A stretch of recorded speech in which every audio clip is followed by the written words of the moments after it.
여러분은 몸이 정신을, 마음을 지배한다고 생각하십니까? 아니면 여러분의 마음이, 여러분의 정신이 몸을 지배한다고 생각하십니까? 서로 영향을 끼치는 것은 맞지요. 몸이 건강하지 못하고 아프면 그것이 우리의 마음을 우절하게 하고 우리의 정신에도 영향을 미칩니다.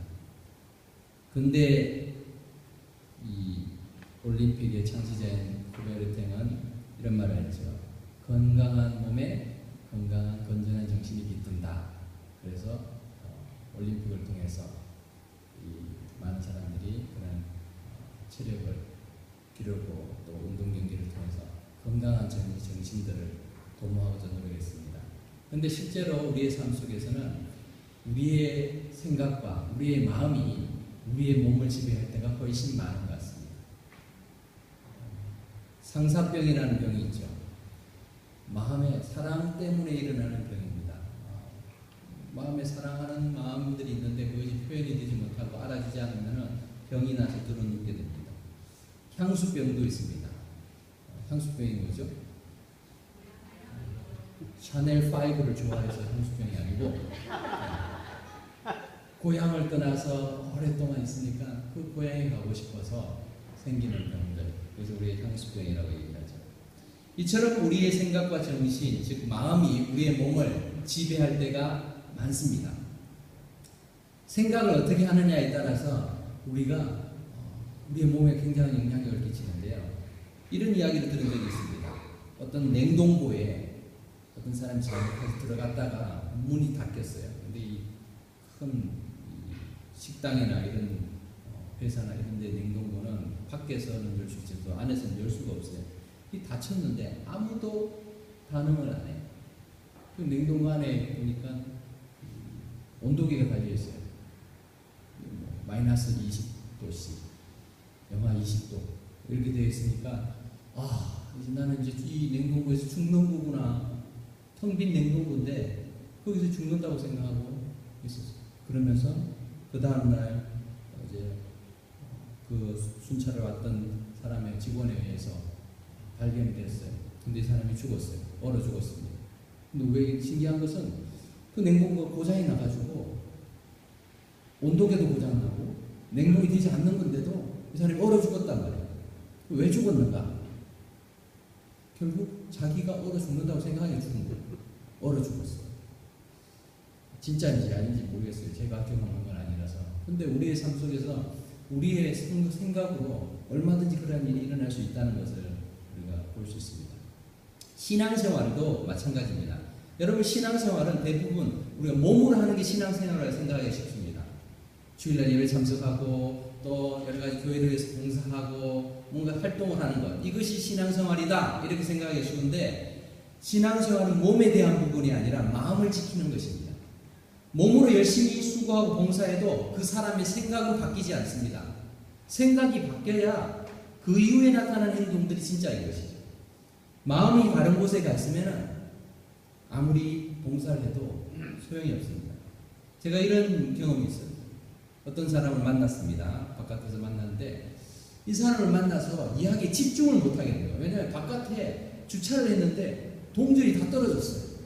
그래서 지금 동전을 넣어야 되는데 안 그러면 이거 언제 티켓을 먹을지 모르겠다 이 생각이 드니까요, 집중이 안 돼요. 무슨 말을 해도 그냥 보고는 있지만 내 생각은 어디가 있는가 하면 바깥에 있는 차에 가 있는 거예요. 저 차에다가 빨리 가서 코를 더 넣고 와야 되는데 이 생각이 가득하다. 이 자리에 앉아서 예배를 드려도 우리의 생각이 다른 곳에 가 있으면 예배를 드릴 수가 없어요. 겉으로는 보고 웃고 있지만 속의 머릿속의 생각은 이거 예배 끝나고 장보러 가야 되는데 오늘 H마트가 쌀을 싸게 파는가, 아니면 한양이 싸게 파는가, 한남을 갈까, 어디를 갈까, 집에 불을 이렇게 나오면서 끄고 나왔나 안 끄고 나왔나, 뭐 이런 생각들로 가득 차 있으면요 예배에 집중할 수가 없습니다. 어떤 분들은 교회에 와서 오늘 점심 메뉴가 뭘까 이것으로 계속 그리워하면서 기대하는 분들도 계세요. 예배를 드렸지만 헛일을 한 거예요. 예배를 드린 게 아니죠. 그 자리에 있었지만 내 마음은 다른 데가 있었기 때문에. 하나님은 중심을 보시는 하나님입니다. 신앙생활은 마음가짐이 중요하고 주님의 일을 할 때에도 하나님께서는 우리의 중심을 보시는 것입니다. 우리가 신앙생활을 힘들게 느낄 때가 많죠. 신앙생활하기 참 힘들어. 왜 힘든가 하면은 마음가짐이 일관적이지 않기 때문에 힘듭니다.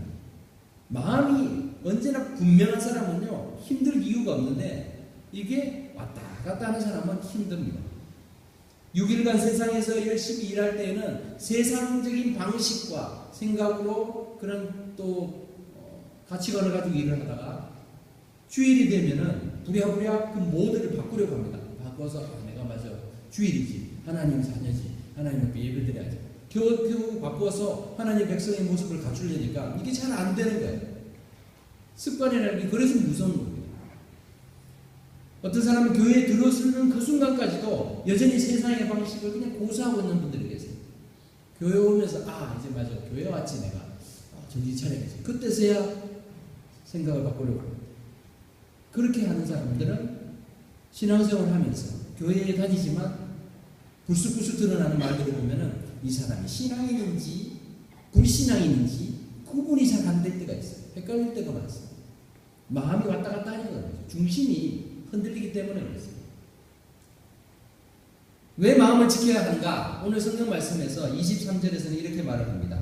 우리 23절 말씀을 같이 한번 읽어볼까요?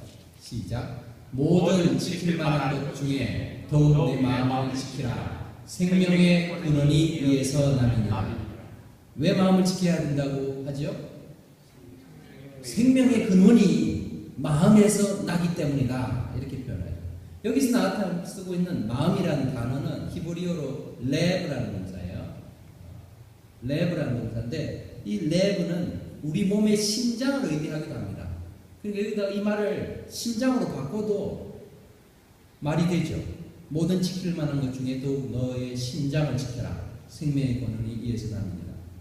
심장이 뛰는데 이 심장이 죽어보고 멈춰버리면은 살 수가 없잖아요.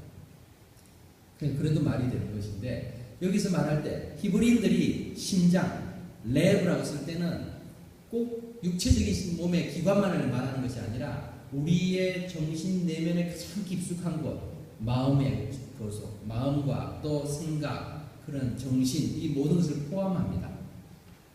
그래서 이러한 정신 세계들을 주장하고 있는 것이 우리가 마음이라고 정의를 한다면 마음을 지키는 것은 아주 중요한 일입니다.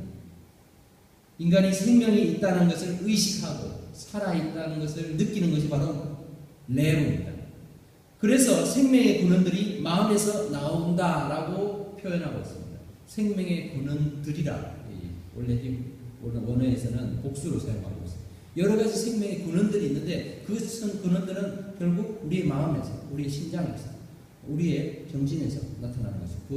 그것을 우리가 생명이라고 표현할 수도 있겠고, 우리의 영적인 그런 부분으로도 이야기할 수 있을 텐데, 그 마음을 우리가 어떻게 지킬 수 있겠어요? 어떻게 하면 마음을 지킬 수 있을까? 오늘 성경 말씀에서는 세 가지를 말씀합니다. 첫 번째는 우리의 말을 조심하라 이야기합니다. 말을 조심하라. 24절을 같이 읽어볼까요? 시작. 부르짖은 말을 내 입에서 버리며 삐뚤어진 말을 내 입술에서 멀리하라. 네. 구부러진 말이나 삐뚤어진 말이나 다 같은 것을 의미하는데요. 구부러진 말을 우리가 거짓말이나 과장된 말, 진실인 듯 하지만 편견이 섞여 있는 말들, 이런 것들을 얘기할 수 있습니다. 삐뚤어진 말, 비꼬는 말이나 아첨하는 말, 비방하거나 시기하는 말, 이런 말들을 우리가 볼 수 있죠. 이런 것을 버리고 멀리하라 라고 이야기하고 있어요. 우리의 마음은 가장 먼저 말을 통해서 나타납니다. 우리의 마음을 다른 사람에게 어떻게 전달하는가 하면 말을 통해서 전하는 거예요. 말. 언어는 그래서 참 중요하죠. 하지만 말하는 우리의 혀를 잘 통제하는 것은 어렵습니다. 성경이 그것을 말하고 있어요. 야고보서 3장 16절에서는 혀는 곧 불이요 불의의 세계라. 혀는 우리 지체 중에서 온몸을 더럽히고 삶의 수레바퀴를 불사르나니 그 사르는 것이 지옥불에서 나느니라. 혀를 잘못 사용하면은 지옥을 경험하는 것 같아요. 그만큼 혀의 능력이 무서워요. 혀를 온전하게 제어하는, 말을 온전히 통제할 수 있고 또 절제된 말을 할 수 있는 사람은 성경에서 온전한 사람이다, 완전한 사람이라고 표현하고 있습니다. 그만큼 말을 잘하는 것이 참 어렵습니다. 내가 의도한 대로 말이 전달되지 않아요. 그리고 내가 생각하는 대로 내 말이 나오질 않습니다. 아이들한테 사랑하고 정말 그 아이들을 위해서 염려돼서 하는 말들이 아이들이 받는 거는 꾸지람이고 또 비난이고, 그러다 보니까 아이들이 우리 부모님 나를 싫어해, 미워해, 나 같은 인간은 필요 없나 봐, 이렇게 잘못 전달이 될 때가 마음의 표현들이 말로서 제대로 전달이 되어야 되는데 그러지 못할 때가 많습니다. 우리가 말을 조심할 때, 악한 말들을 버릴 때, 잘못된 말들을 버릴 때, 그렇게 노력할 때에 우리는 바르게 우리의 마음을 전달할 수가 있고 마음을 지킬 수가 있는 것입니다. 다윗은 시편 34편 12절 14절 13절에서 생명을 사랑하고 연수를 사랑하며 복받기를 원하는 사람이 누구뇨? 내 혀를 악에서 금하며 내 입술을 거짓말에서 금할지어다. 생명을 사랑한다면 말을, 바른 말을 해야 되고 좋은 말을 해야 된다라는 것을, 거짓을 버려라, 이렇게 표현하고 있습니다. 그것이 생명을 사모하고 또 연수를 사모하고 복받기를 원하는 사람의 모습이다 표현합니다. 교회에서 여러 계층에 다른 사람들을 만나다 보면 말 실수를 하는 분들이 많이 있습니다. 이게 습관적으로 말 실수하는 사람들도 있고, 보통의 경우는 자기의 의도와 상관없이 말을 실수할 때가 있어요. 의도는 그것이 아닌데 상대방이 잘못 알아들을 때도 있고, 또 내가 의도는 그것이 아닌데 내 표현이 잘못될 때도 있습니다. 누구나 실수할 수 있어요. 그런데 유난히 말 조심하지 않는 분들이 있어요. 그런데 스스로를 표현하기에 나는 뒤끝이 없어, 이렇게 얘기해요. 그래서 할 말 다 하는 거예요. 생각나는 거 다 말하고 나는 그냥 앞뒤가 똑같기 때문에 그냥 생각나는 거 다 말하는 거야. 그러니까 너무 세계도 이렇게 마음에 공하고 있지만, 그리고 자기는 자기 말 다 하는 거야. 남이 상처를 받든 말든 자기는 상처를 안 받아요. 그것도 잘못된 것입니다. 내 생각을 드러내는 것이 자유라고 생각해서는 안 됩니다. 경우에 합당한 말이 아로새긴 은쟁반의 금사과와 같다. 얼마나 아로새긴 은쟁반의 금사과에서 얼마나 멋있어요. 경우에 합당한 말이 그러한 것이라는 거죠. 우리가 말을 조리 있게 또 그 상황에 맞게 하는 거예요. 다른 사람에게 조언을 하고 할 때도 그 상황에 맞게 해야 되는 거죠. 저 사람의 기분이나 그 상태에 봐서 우리가 해야 되는데 그냥 앞뒤 다 잘라버리고 직선적으로 얘기하다 보면은 오해도 사고 또는 상처를 주기가 쉽습니다. 말 속에는 좋은 말이 있고 나쁜 말이 있습니다. 그런데 불평하는 말들은 좋은 말일까요? 나쁜 말일까요? 나쁜 말이겠죠. 불평하는 말이 좋은 말일 수 없습니다. 그런데 사람들의 말을 들어보면 불평하는 말이 감사하고 칭찬하고 인정하는 말보다 더 많은 사람들이 있습니다. 종종 있어요. 그죠? 여러분의 주위를 돌아보지도 마시고 생각해 보십시오. 옆에 사람 보면은 찔리니까 옆에 보지 마시고. 내 주위에는 불평하는 말을 하는 사람이 많은가? 아니면 긍정적이고 또 좋은 말들, 착한 칭찬하는 말들, 인정하는 말들, 감사하는 사람들이 많은가? 우리가 생각해 봐야 돼요. 출애굽한 이스라엘 백성들이 광야에서 40년 지나면서 20세 이상, 만 20세 이상의 남자들 대부분 다 죽었어요. 딱 2사람 빼고 다 죽었습니다. 왜 죽었을까요? 광야 생활이 너무 힘들어서 죽었을까요? 굶어 죽었나요? 목말라서 죽었나요? 아니면은 먹을 것이 없어가지고 영양실조 걸려서 죽었을까요? 아닙니다. 하나님을 불평하고 원망하다가 다 죽게 된 거예요. 12 정탐꾼의 보고에 대해서 스스로 부정적인 판단을 내리고 하나님의 뜻에 반항하고 거부하면서 우리 돌아가자. 우리 다 이렇게 죽겠다. 우리는 말도 안 되는 이런 것을 이렇게 따라와가지고 죽게 되었다. 하나님의 뜻에 거부하고 불평하다가 결국은 다 죽게 된 것이죠. 결국 말 때문에 죽었습니다. 말 때문에. 여호수아와 갈렙은 그 사람들이 특별히 잘나서 훌륭해서 위대해서가 아니라 그들은 말 때문에 산 사람들이에요.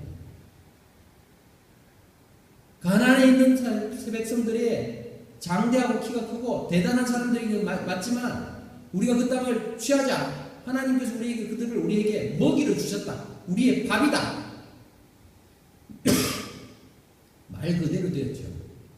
그들의 말이 그들을 살렸습니다. 이처럼 말은 힘이 있고 권세가 있습니다. 교회에서 문제가 일어나는 것은 많은 경우 말 때문입니다. 잘못된 말, 즉 다른 사람을 험담하거나 불평하는 말, 부정적인 말들이 많은 교회는 건강하게 주님의 일을 할 수가 없습니다. 내 생각과 능력으로는 힘들게 보여도 하나님의 은혜를 구하면서 내가 헌신하고자 하는 그러한 마음을 가지고 믿음으로 순종하고 낙관적으로, 우리 교회도 아주 낙관적인 집사님이 계시지만 낙관적으로 그리고 긍정적으로 그렇게 살아갈 때, 그런 자세를 가질 때 우리의 입에서도 긍정적인 말이 나오게 됩니다. 그렇게 살아가는 사람은 자신의 마음을 지킬 수 있다는 거예요. 주님을 이 일을 할 때 자꾸만 자기 생각을 관철시키려고 하지는 않아요. 내 생각에는 말이야.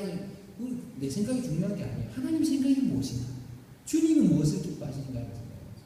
그것이 우리 마음을 지킬 수 있어요. 내 마음을, 내 생각대로 하는 것이 내 마음을 지키는 것이 아닙니다. 하나님께서 무엇을 원하시는가를 깊이 묵상하고 기도하면서 찾아가야 될 줄 믿습니다.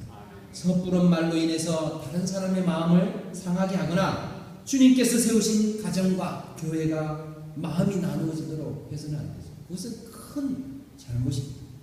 우리가 마음을 같이 하고, 늘 성경에서도 늘 말하죠. 마음을 같이 하고, 한 마음으로, 같은 마음을 가지고 섬겨라. 빌립보서 2장에 있는 말씀 그렇게 말씀하고 있습니다. 우리 모두 잘못된 말의 습관이 있다면 고쳐나가기를 바랍니다. 부정하는 말들, 또 불평하는 말들, 이런 것들이 내 삶 속에서 너무 뿌리 박혀 있다면 이것을 뽑아내시기 바랍니다. 불평이 입에서 나오려고 할 때마다 입을 막으세요. 입을 막으세요. 입을 막고 좋은 말, 칭찬하는 아이들에게도 혼낼 일이 있으면 혼내기 전에 먼저 칭찬을 의무적으로 먼저 하십시오. 네가 이런 일을 잘했구나. 먼저 하고 그 다음에 그런데 말이야. 네가 먹을 때는 엄마가 먹을 때는 이런 거 좀 했으면 좋겠다. 그 습관을 들여야 됩니다. 안 그러면요 아이들이 욕만 먹고 자라는 아이들이 있어요. 칭찬을 들어보지 못한 아이들이 있어요. 그 아이들이 자랄 때 건강하고 건전한 그런 자아상, 가치관을 가질 수가 없습니다. 칭찬을 하면서 너 참 잘했구나. 너 참 훌륭하다. 내가 너를 사랑한다. 이런 말들을 자꾸 해줘야 돼요. 저 귀한 존재라는 걸 이야기해요. 네가 귀하기 때문에 내가 이런 말들을 해준다. 그렇게 나아가야 되겠죠. 우리의 말들이 그렇게 돼야 됩니다. 사랑하는 사람들에게 우리는 더 좋은 말들 잘 못해요. 사랑 아내에게, 남편에게 인정하고 칭찬하고 격려하고 위로한 말들을 더 잘 못합니다. 사랑하는 성도들에게 너무 친하다 보니까 쉽게 말할 때가 많습니다. 그런데 그런 사람들을 귀하게 격려해주고 인정해주고 우리의 말의 습관들이 고쳐짐으로 말을 통해서 악한 말, 잘못된 말들을 버림으로 우리의 마음을 지켜가는 저와 여러분 되시길 바랍니다. 두 번째로 오늘 성경은 마음을 지키기 위해서는 바르게 볼 것을 말하고 있습니다. 25절 말씀을 같이 읽어보겠습니다. 시작. 내 눈은 바로 보며 내 눈꺼풀은 내 앞을 곱게 살펴. 네. 바로 보고 바르게 곱게 앞을 살펴라. 이렇게 말하고 있죠. 요즘 이 전 세계적으로 포키몬고라는 게임이 선풍적인 인기를 끌고 있습니다. 여기 계신 여러분들은 너무 경건해가지고 대부분은 포키몬고가 뭐야? 모르는 분들이 많으실 거예요. 아이들이 있는 집이나 좀 알지 또 있어도 이게 뭐 하는지 잘 모르는 분들이 많아요. 근데 이 게임은 이제 증강현실 게임이라고, Augmented Reality라고 해서 이 현실 세계에다가 가상의 세계를 접목을 시켜놓은 거예요. 쉽게 설명하면 여러분들이 차를 타고 내비게이션을 사용하죠. 내비게이션을 보면은 그게 지도가 다 있어요. 내가 가지 않아도 거기 지도가 있어요. 그리고 요즘 한국에서 나온 내비게이션은요, 경찰이 숨어 있는 것도 알려줍니다. 그래서 전방 몇 메타의 잠복, 경찰 잠복 근무 중, 딱 얘기를 해줘요. 얼마나 착한 내비게이션. 그죠? 근데 그 내비게이션이 그렇게 나오는데 어떨 때 가면 없어요. 이따가 떠나는 거죠. 근데 내비게이션이 있는 걸로 나오죠. 그것처럼 이 게임에다가 지도를 넣어놓고, 내비게이션을 지도를 넣어놓고 거기다 어느 지역에 가면은 이런 괴물이 나타난다. 스마트폰에서는 나타나는 거예요. 실제로는 없는데 거기 가면은 스마트폰에 거기에 있는 거예요. 그리고 그 자리에 모든 사람들이 다 볼 수 있으니까 사람들이 몰리는 거예요. 그것이 포켓몬고예요. 그 괴물을 많이 잡으면은 이렇게 뭐 또 점수가 올라가고 이런 것 같습니다. 사람들이 그 괴물을 잡으려고 스마트폰을 보면서 걸어가기도 하고 또 차를 몰고 이동하기도 합니다. 그러다가 보니까 사고가 많이 납니다. 어떤 사람은 스마트폰 보고 가도 절벽에서 떨어져요. 이것만 보고 차가 오는 걸 모르고 가다가 부딪히고 사고가 나게 됩니다. 에피소드도 많습니다. 어떤 지명 수배자는 이 포켓몬 보면서 괴물 잡으려고 어떤 빌딩에 들어가 보니까 경찰서인 거예요. 그냥 잡혔어요. 자기가 지명 수배범인데. 이런 경우도 있어요. 왜 이런 일이 일어날까? 현실을 직시하기보다는 가상의 세계에 더 집착하기 때문에 이런 문제들이 발생하는 거죠. 없는 건데, 없는 것을 있는 것처럼 생각하고 거기에다가 더 가치를 주고 있습니다. 이게 요즘 일어나고 앞으로 점점 그런 일이 많이 일어날 거예요. VR이라고 우리 낮은 울타리 잡지에서 지난달에가 나왔었죠. Virtual Reality. 이 가상 세계가, 가상 현실들이 앞으로는 더 판을 칠 겁니다. 사람들이 현실 세계에서 적응 못하고 점점 가상 세계 속에서 살아가려고 노력을 합니다. 왜냐하면 거기는 자기가 왕이고 자기가 모든 주인공이니까 거기가 더 편한 거예요. 그것이 진짜라고 생각해요. 착시 현상이에요. 바로 보아야 되는데 바로 보지를 못하고 있어요. 현실을 직시해야 됩니다. 우리의 삶 속에서 정말 하나님께서 바라봐야 될 것, 우리가 무엇을 봐야 되는가, 그것을 보아야 되는데 잘못된 것을 보고 있고 그것을 보기를 원하고 있으면 문제가 심각합니다. 우리의 눈으로 범죄하는 것이 참으로 많습니다. 눈은 마음의 창이라고 얘기해요. 눈을 통해서 우리는 많은 정보를 입수하지만 거기에는 쓰레기같이 정말 악한 것들이 우리에게 들어올 때가 얼마나 많은지 모릅니다. 예전에 펜실베니아의 랭카스터라는 마을을 갔습니다. 거기 가니까 마차를 타고 다니는 아미시 사람들이 많이 있었어요. 근데 말의 눈에다가 이게 옆에 가리개를 딱 해놨어요. 그 말이 앞에만 보고 옆에를 못 봐요. 말 눈이 이만한데 눈알이. 근데 이렇게 해가지고 왜 그럴까? 이거 말을 이걸 떼놓으면요, 말이 그 사방을 다 보니까요, 이쪽에서 차 보고 저쪽에서 차 보면 얘가 정신을 못 차려요. 그냥 앞만 딱 보게 만들어놨어요. 그래야지 마부가 이렇게 말을 컨트롤하기가 쉬워지거든요. 봐야 될 것만 보면 되는데 쓸데없는 걸 보니까 말이 스트레스가 너무 많은 거죠. 우리는 어떻습니까? 우리는 바로 보고 있습니까? 우리의 눈은 어디에 가 있습니까? 매일 TV나 인터넷 그리고 스마트폰에서 눈을 떼지 못하고 있지는 않습니다. 하나님의 말씀에 우리의 눈이 얼마나 자주 가 있습니까? 약하고 소외된 자를 향해서 우리의 시선은 혹시 외면하고 있지는 않습니다. 우리는 자꾸만 보고 싶은 것에만 눈을 돌리려고 할 때가 많습니다. 하지만 하나님께서는 우리가 봐야 할 것에다가 우리의 시선을 집중하라고 말씀하고 계십니다. 믿음의 주요 온전케 하시는 예수를 바라보시기 바랍니다. 예수님을 바라보고 예수님을 보고 이제 우리가 바라봐야 될 바른 길들을 보면서 살아갈 때 우리가 마음을 지킬 수 있습니다. 마지막으로 오늘 말씀은 우리가 마음을 지키기 위해서는 바르게 행해야 된다 말합니다. 우리 따라해 봅시다. 바르게 행합시다. 바르게 행합시다. 자, 26절, 27절을 같이 읽어보겠습니다. 시작. 내 발이 행할 길을 평탄하게 하며 내 모든 길을 든든히 하라. 좌로나 우로나 치우치지 말고 내 발을 악에서 떠나게 하라. 여기서 보면 발에 대해서 말하고 있습니다. 주님과 동행한다라는 말은 주님과 함께 걸어간다라는 말이죠. 걸어가는데 필수적인 역할을 하는 게 발이죠. 발은 우리가 걸어간다 또는 살아간다라는 것을 표현하는 말입니다. 그래서 오늘 말씀에서는 발을 통해서 우리의 행위, 즉 우리가 걸어가야 할 길에 대해서 권면하고 있는 것입니다. 인생은 목적지가 정해져 있습니다. 목적지가 정해져 있지 않은 인생은 한 사람도 없습니다. 그 목적지까지 가기 위해서는 먼저 길을 닦아야 하죠. 내 인생의 길은 다른 사람이 대신 만들어줄 수 없습니다. 내가 길을 만들고 닦아야 합니다. 그런데 하나님을 믿고 천국을 소망하며 사는 인생은 그 목적지에 맞는 삶의 길을 닦아야 할 것입니다. 거짓을 버리고 악한 일을 버려야 우리의 길을 평탄하게 닦는 것이죠. 내 마음은 그렇지 않은데 하면서도 잘못된 길을 걸어가게 되면 자신의 마음을 지킬 수가 없습니다. 많은 교인들이 교회를 다니면서도 또는 예수님을 믿는다고 말하면서도 자신의 삶 속에서는 악한 일을 도모하고 죄를 탐닉하면서 스스로 자신의 길 앞에다 장애물을 만들어 놓는 사람들이 있어요. 그러면서 왜 이렇게 신앙생활이 힘들어? 이렇게 말을 한다는 거죠.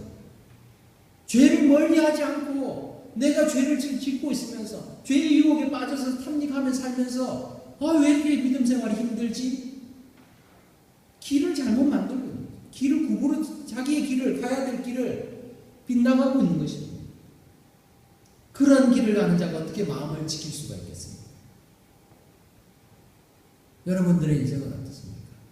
하나님 보시기에 전혀 바른 길을 걸어가고 있습니다. 하나님 보시기에 내가 정말 주님 앞에 서서 주님을 기쁘시게 하는 삶을 위해서 살겠습니다. 이 땅에서 내가 살아가면서 주님 나라 가는 것이 내 인생의 목적이고 목적지인데 그 본향을 향해서 가는 그 길들이 내가 이 세상에 조금 여유 있게 지내면서 여행 다니면서 즐겁게 지내고 또 쾌락을 누리고 다 누리고 이 땅에서 정말 할 일이 없으면 그때 내가 천국 가겠습니다. 이런 마음으로 살고 있지는 않습니다. 하나님 그것을 원하실까요? 나를 위한 삶이 아니라 하나님을 위한 삶을 살고 또 하나님 기뻐하시는 사명들을 우리의 삶 속에서 감당하려고 살 때에 우리는 우리의 길을 바르게 걸어가는 자가 될 것입니다. 좌로나 우로나 치우치지 않는 길을 가게 될 것입니다. 말씀을 맺겠습니다. 사랑하는 성도 여러분, 오늘 잠언 4장에서는 아들에게 권면하는 아버지의 심정으로 하나님께서 우리에게 말씀을 주고 계십니다. 그런데 주님을 사랑하는 마음을 우리가 잃어서는 안 된다는 것이죠. 그 마음을 지켜야 되는 것이죠. 이 마음을 지키는 것은 참 쉽지 않습니다. 그렇기 때문에 부단히 노력해야 됩니다. 주님께 헌신하고자 하는 마음들을 가져야 합니다. 거룩하신 하나님을 거룩한 삶을 통해서 가까이 만나고 교제할 수 있도록 힘써야 될 줄 압니다. 그렇게 하기 위해서는 우리의 우리의 행, 날마다 하는 이 말을 통해서 내 마음을 지킬 수 있도록 노력해야 합니다. 또 내가 늘 보는 그 눈을 통해서 우리의 마음을 지키도록 노력하십시오. 그리고 내가 걸어가는 그 발걸음이 하나님께서 기뻐하시는 발자취가 될 수 있도록 주님의 말씀을 기준 삼아서 주의 뜻대로 우리의 마음을 지켜가는 복된 인생 될 수 있기를 주님의 이름으로 축원합니다. 아멘. 기도하겠습니다. 하나님 아버지, 물어 지킬 만한 것보다 더욱 내 마음을 지키라. 이는